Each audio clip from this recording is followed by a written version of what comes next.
Bismillahirrahmanirrahim. Assalamualaikum warahmatullahi wabarakatuh. Alhamdulillahi wa kafa. Assalatu wassalamu ala sayyidil mustafa wa ala alihi wa sahbihi wa ansarihi wa junudihi nujaba. Amma ba'du, subhanaka la ilma lana illa ma 'allamtana innaka antal alimul hakim. Rabbi israh li sadri wa yassir li amri wahlul 'uqdatam min lisani yafqahu qawli. Amma ba'du, hadratil mukarramin wal muhtaramin, hadirin dan hadirat, pemirsa, pendengar, saudara-saudaraku dimanapun Anda berada, segenap kaula muda yang sangat saya banggakan dan sangat saya cintai. Apa kabar semua pada kesempatan siang hari ini? Mudah-mudahan senantiasa dalam keadaan sehat walafiat, dan kita terus bermunajat pada Allah Subhanahu wa taala. Mudah-mudahan kita terus diberikan kekuatan dan kesehatan untuk meningkatkan kualitas pengabdian dan pendekatan kita pada Allah Subhanahu wa taala. Pemirsa dan pendengar dimanapun Anda berada, perkenankan pada siang hari ini Uhai akan membincang seputar sebuah kegiatan yang sebentar lagi akan kita lakukan, di mana pada bulan Zulhijjah kita akan merayakan Hari Raya Idul Adha, dan di dalamnya kita disyariatkan untuk melaksanakan ibadah kurban, yang dalam literatur fikih ibadah kurban ini disebut dengan al-udhiyah.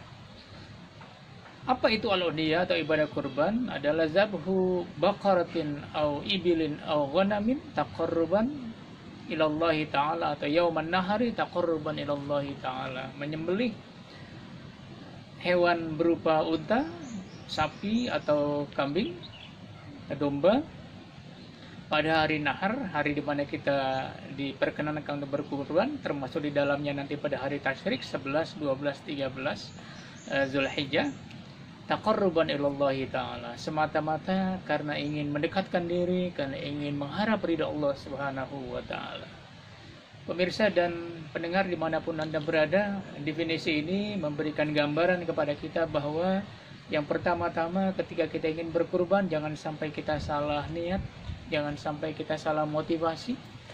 Canangkan, tegaskan bahwa motivasi kita berkurban adalah semata-mata karena mengharap ridha Allah Subhanahu wa taala, karena ingin melakukan pendekatan kita lebih dekat lagi pada Allah Subhanahu wa taala, taqarruban ilallahi taala. Jadi pemirsa dan pendengar dimanapun Anda berada, ini mohon dicatat, jangan sampai salah niat. Jangan karena ria, jangan karena ingin populer, jangan karena ingin dipuji, atasan berkurban karena tidak nyaman, tidak enak dengan bawahan-bawahannya yang berkurban. Seorang guru juga berkurban karena dia tidak nyaman, tidak enak dengan murid-muridnya yang mengumpulkan, mengoleksi dana kemudian berkurban, sehingga dia tidak merasa nyaman, tidak berkurban, dia berkurban.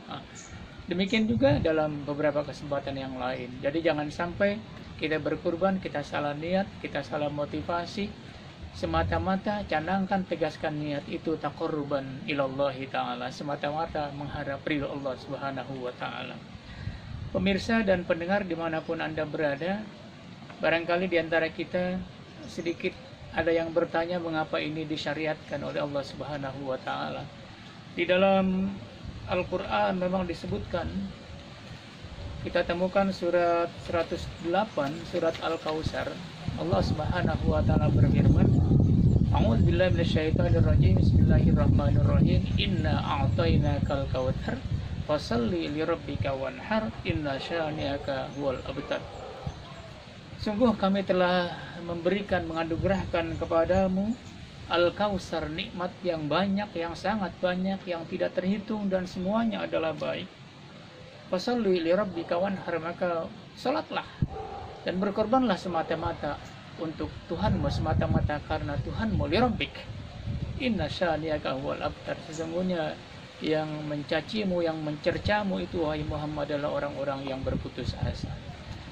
Pemirsa dan pendengar dimanapun Anda berada, di sini ditegaskan sekali bahwa dimana kita disyariatkan untuk melaksanakan ibadah kurban karena salah satu diantaranya adalah Allah ingin semua apa yang Allah anugerahkan kepada kita, Al-Kautsar, nikmat yang banyak, yang tak terhitung jumlahnya dan yang sangat bermanfaat yang kita terima itu setiap saat dan kapan saja, ya Allah inginkan sebagiannya atau salah satunya disisihkan oleh kita semua untuk kita melaksanakan kurban yang semata-mata karena mengharap ridha Allah Subhanahu wa taala. Jadi dari sekian banyak nikmat yang Allah berikan, yang anugerahkan kepada kita, kita sisihkan sebagiannya atau seberapa besar untuk kita berkurban semata-mata di jalan Allah Subhanahu wa taala. Hadirin dan pemirsa dimanapun Anda berada, bahkan Rasulullah Shallallahu Alaihi Wasallam di dalam sebuah hadisnya beliau menyebutkan dan menegaskan kepada para sahabat, kata beliau, man kana lahu sa'ah falam yudhi fala yaqrabanna musallana. Siapa di antara kalian yang mempunyai kemampuan, keleluasaan ekonomi, keleluasaan rezeki, falam yudhi, kemudian dia tidak berkurban, tidak melaksanakan ibadah kurban, fala yaqrabanna musallana, maka jangan sekali-kali dekati tempat ibadah kami, musallana. Ini sebagai satu informasi, sebagai satu isyarat bahwa Rasulullah Shallallahu Alaihi Wasallam sangat menganjurkan umatnya yang punya kemampuan, kekuatan ekonomi untuk berkurban, maka dia selayaknya, siogianya dia melaksanakan ibadah kurban ini. Jangan sudah punya kemampuan ekonomi, sudah punya kekuatan finansial, sementara dia tidak melaksanakan ibadah kurban ini. Ini yang Rasulullah Shallallahu Alaihi Wasallam sedikit menyindirnya, sedikit mengecamnya bagi umatnya, bagi orang-orang yang punya kemampuan ekonomi berkurban tetapi dia tidak melaksanakan ibadah kurban itu. Pemirsa dan pendengar dimanapun Anda berada, bahkan kata Rasulullah Sallallahu Alaihi Wasallam, ibadah kurban ini adalah ibadah yang luar biasa. Nanti apa yang kita kurbankan akan datang kepada kita menjadi saksi, bulunya, tanduknya, dan sebagainya dari organ tubuh binatang yang disembelih untuk berkurban itu datang pada hari di mana kita menghadap Allah Subhanahu wa taala dan menjadi saksi bahwa ini adalah merupakan amal baik kita, ini adalah amal soleh kita, ini adalah kurban kita, dan menjadi saksi di hadapan Allah Subhanahu wa taala. Bahkan pada penghujung hadis itu Rasulullah sallallahu alaihi wasallam menegaskan, wa inna dama la yaqa'u minallahi bimakanin qabla ayyaqa'a 'alal ardi fatibu biha nafsan, bahwa sesungguhnya balasan pahala ibadah kurban ini lebih segera, lebih cepat sebelum darah itu menyerap ke dalam bumi. Pada saat disembelih darah binatang hewan kurban itu, sebelum dia menyerap ke dalam bumi, dalam tanah, Allah sudah siapkan, Allah sudah segerakan pahala dan balasannya bagi orang-orang yang berkurban. Fatibu biha nafsan, maka tenanglah, nyamanlah, tenteramlah orang-orang yang sudah berkurban itu.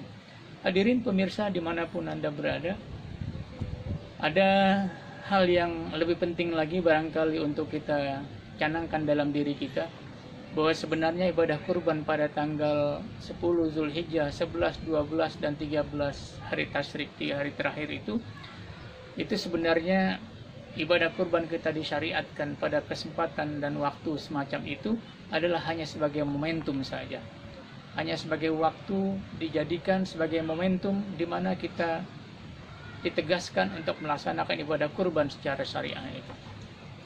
Tetapi seyogianya hadirin dan para pemirsa dimanapun Anda berada, berkurban bukan hanya pada kesempatan-kesempatan bulan Zulhijjah atau tanggal 10 Zulhijjah dan beberapa tanggal berikutnya, atau pada hari raya kurban.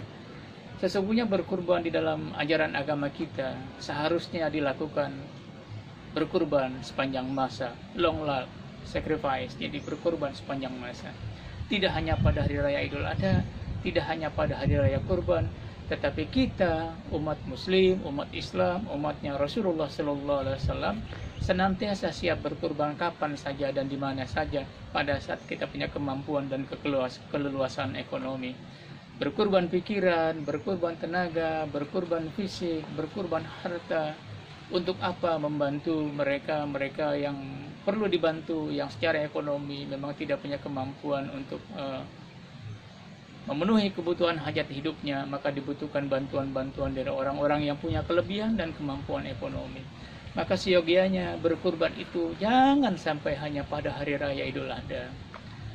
Berkurban itu jangan hanya sampai sebatas pada setahun sekali. Setelah itu tidak ada lagi kata berkurban dalam hidupnya. Baru berkurban lagi nanti setelah 1 tahun berikutnya.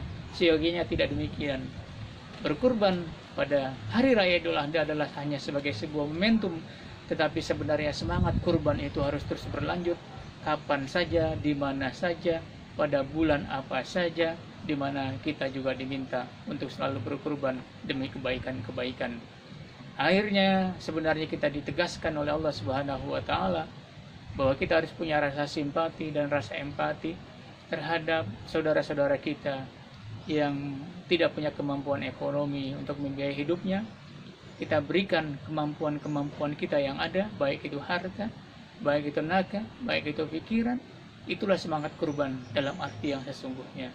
Hadirin dan pemirsa dimanapun Anda berada, jadi kalau kita sudah berkurban secara syariah, kita sudah berkurban secara ritual, kita menyembelih hewan-hewan kurban yang disyariatkan, maka sesungguhnya kita masih punya PR besar untuk bagaimana pesan-pesan moral ibadah kurban itu terlaksana pada semua aspek dan sisi kehidupan kita sehari-hari.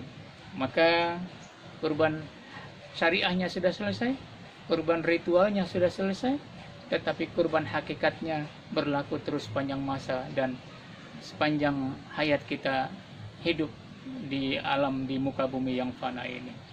Mudah-mudahan kita semua senantiasa diberikan kekuatan dan kesehatan untuk senantiasa merealisasikan, mewujudkan nilai-nilai pesan moral ibadah kurban ini untuk kebaikan umat manusia secara keseluruhan di muka bumi ini.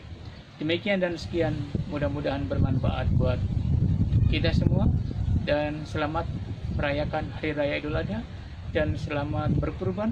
Semoga senantiasa kurban kita diterima Allah Subhanahu wa taala dan rizki yang Allah berikan juga dibukakan keberkahan oleh Allah Subhanahu wa taala.